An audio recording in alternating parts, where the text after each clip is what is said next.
Merci beaucoup. Nous allons aujourd'hui voir un autre sujet qui est la compréhension. Et rapidement, nous allons définir ce terme, la compréhension. C'est quoi la compréhension? La compréhension, c'est tout simplement saisir quelque chose. Saisir quelque chose. D'ailleurs, le terme compréhension, c'est une contraction grammaticale. Ça vient de deux termes, comme et prendre. C'est le mot, le verbe comprendre, comme et prendre. Et comme, ça vient de cum, qui veut dire avec ou ensemble, et prendre, ça veut dire saisir. C'est-à-dire, lorsqu'on te dit tu as compris, c'est-à-dire tu as saisi l'idée, tu as saisi ensemble l'idée avec les mots ou les objets qu'on a utilisés. Parce que lorsqu'on veut transmettre l'idée, on utilise les mots, ou bien on peut utiliser aussi les gestes pour utiliser des objets.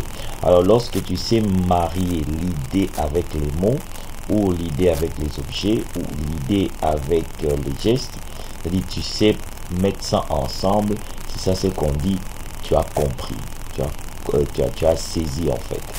Donc comprendre, c'est mettre ensemble l'idée et les mots, c'est ça comprendre.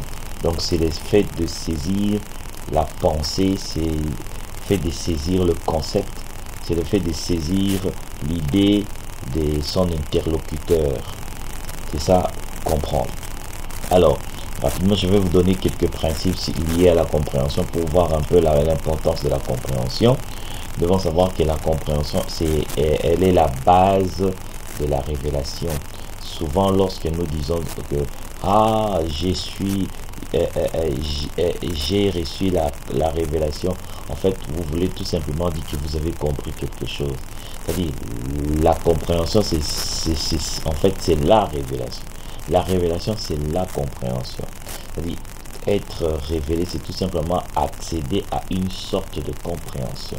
Vous avez compris quelque chose, voilà pourquoi vous dites, je suis révélé, j'ai la révélation, j'ai reçu quelque chose. Donc, c'est ça en fait. La compréhension, nous devons aussi savoir qu'elle est la base de la croyance. C'est-à-dire que vous croyez aux choses que vous estimez avoir compris. Lorsque vous pensez que vous avez compris Dieu, voilà pourquoi vous croyez en Dieu. Lorsque vous pensez que vous avez compris la parole de Dieu, voilà pourquoi vous croyez en la parole de Dieu. Donc la compréhension, elle est aussi la base de la croyance. Et nous devons aussi savoir que la compréhension, elle est aussi la base du comportement. L'homme se comporte suivant la manière à laquelle il a compris certaines choses. Vous vous comportez de cette manière parce que vous prétendez comprendre votre manière de vous comporter. Ce que vous ne comprenez pas, vous n'optez pas ça comme votre manière de comportement, ou encore votre caractère ou votre habitude. C'est-à-dire tout ça est lié à la compréhension. Nous devons aussi savoir que la compréhension est liée au niveau de votre connaissance. Très important. Plus vous avez beaucoup de connaissances, plus vous accéderez à des grandes compréhensions, en quelque sorte aussi à des grandes révélations. Votre compréhension est liée à votre connaissance. Voilà pourquoi si vous voulez beaucoup plus comprendre beaucoup de choses, vous devez toujours avoir l'habitude d'augmenter votre connaissance, d'augmenter les informations que vous avez. Plus vous augmentez votre connaissance, plus vous augmentez les niveaux de votre connaissance, vous allez augmenter vos capacités de comprendre. Et pour terminer, je dirais aussi que la compréhension, c'est une faculté de l'âme, c'est une faculté de l'esprit, c'est une faculté de l'intellect. Ceux-là qui comprennent, ce sont ceux qui utilisent beaucoup plus leur intellect.